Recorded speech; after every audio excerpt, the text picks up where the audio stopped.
Austin Gray, um homem de 40 anos do Colorado, tirou a própria vida após extensas e profundamente emocionais interações com o ChatGPT-4.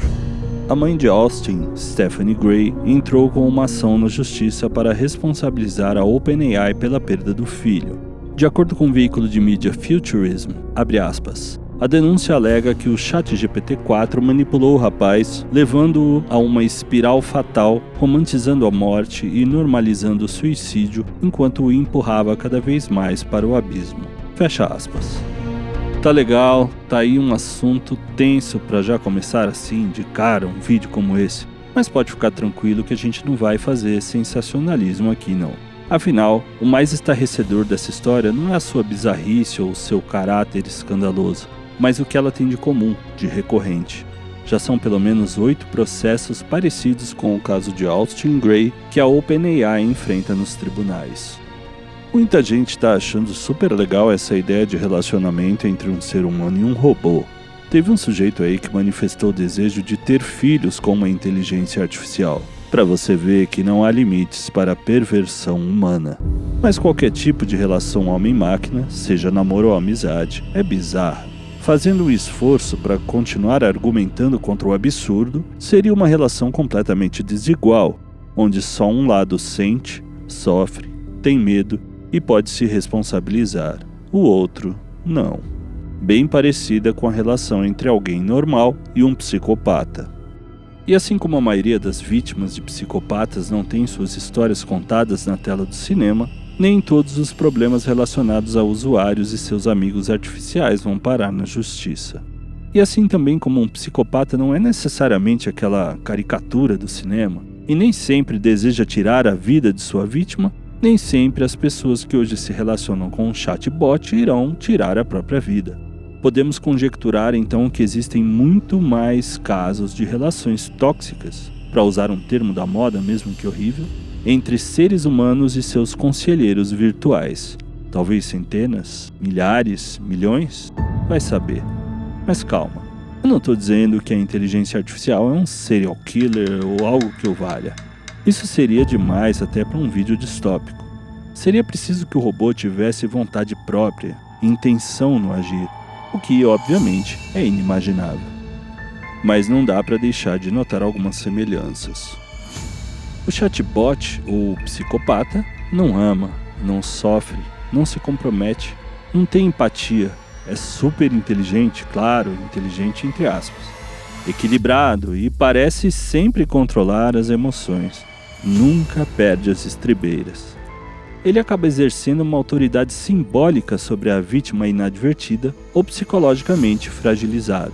É natural, afinal, numa relação qualquer entre duas pessoas, essa autoridade simbólica sempre é exercida pelo lado que mostra maior coerência discursiva, controle emocional e ausência de conflito.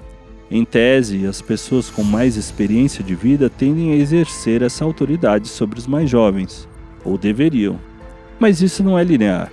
Entre dois amigos, ora um está em posição de autoridade, ora outro, a depender das circunstâncias ou o estado emocional de cada um.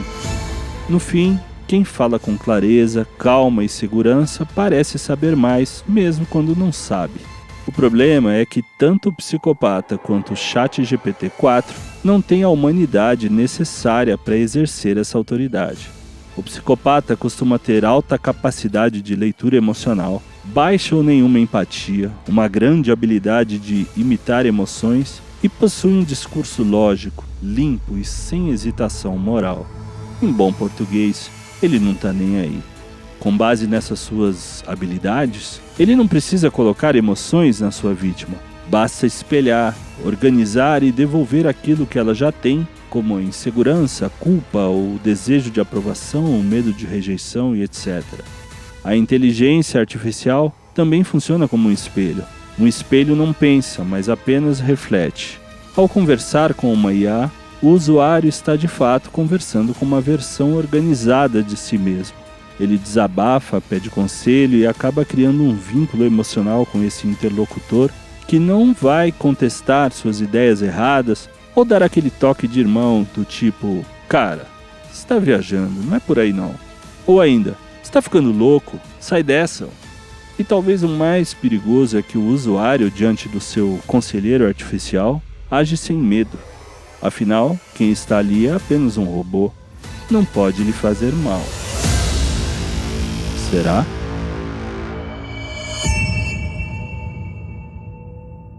Sabe qual é o problema?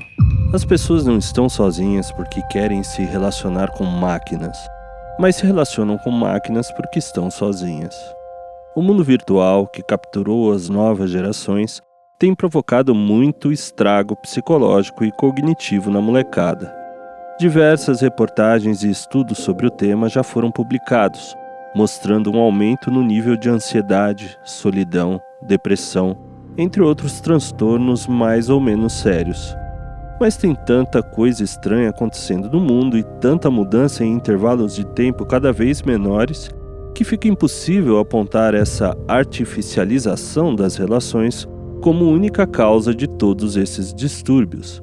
O fato é que a inteligência artificial chegou e pegou todo mundo já meio condicionado, robotizado, desumanizado, meio doente. E é aí que mora o grande perigo. Alguém preguiçoso, acostumado a estímulos constantes, a buscar sempre o conforto, a praticidade e o caminho mais curto, vai sucumbir a todas as seduções de uma inteligência artificial, que é um outro sobre o qual não se tem responsabilidade alguma e que resolve a maioria dos problemas do nosso dia a dia, aquelas pequenas chatices que aborrecem a beça e acabam com o humor de qualquer um. A inteligência artificial é aquele amigo que sempre concorda com você. Pode parecer chato, eu sei, mas para a geração que não aprendeu a lidar com o não, é muito conveniente. E quem é que precisa da realidade, não é mesmo? O jovem pele fina das novas gerações que vive enfurnado no mundo virtual não deseja ter aquela responsabilidade sobre o outro com o qual se relaciona. Não quer arcar com o ônus de uma amizade verdadeira. Foge dos familiares, não é capaz de sacrificar-se, é fraco e medroso. E o chatbot resolve esse problema e de quebra ainda incorpora, se é que se pode falar assim de uma máquina, uma caricatura de única criatura no mundo capaz de compreender esse ser humano mimado e vaidoso que surgiu depois do advento da selfie e da barra de rolagem.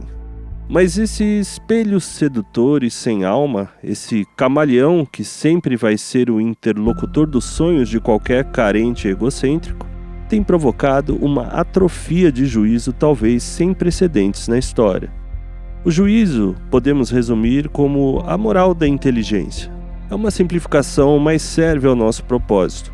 É o juízo que nos pergunta se devemos fazer algo ou não, em vez de nos mostrar como fazer. E vamos desenvolvendo nosso juízo na relação com o próximo. O próximo que se defende, que interpela, que antagoniza, que rejeita, que nos põe limites. A relação entre seres humanos é feita de atrito e harmonia. Um não pode existir sem o outro. A humanidade faz ressoar sua melodia na tradição cultural, familiar, religiosa. E a gente experimenta nossos acordes timidamente para tentar acompanhar essa sinfonia. Quando tocamos algo errado, o mundo reclama. Seja ele o seu pai, sua mãe, seu irmão, seu amigo, o padre, o pastor. A gente está sempre protegido por essa rede cheia de sims e nãos que vão nos afinando. Já na relação entre um indivíduo e o seu chatbot, isso não acontece. Você pode desafinar à vontade que o robô vai reorganizar suas notas e devolver senoides perfeitas. Olha agora a música linda que você fez. Tá legal, com música fica até bonitinho e ninguém tá vendo o juízo ser perdido. Mas vamos trocar as notas desafinadas por pensamentos confusos. O chatbot organiza as ideias dos malucos e faz com que elas passem a fazer sentido. Lembre-se que estamos falando aqui de um espelho mágico.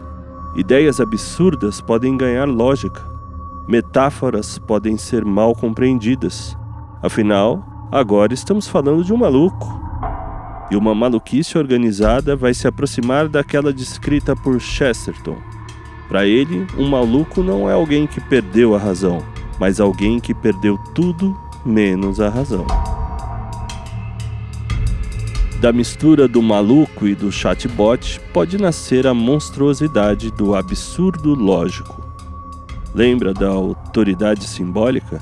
Pois é.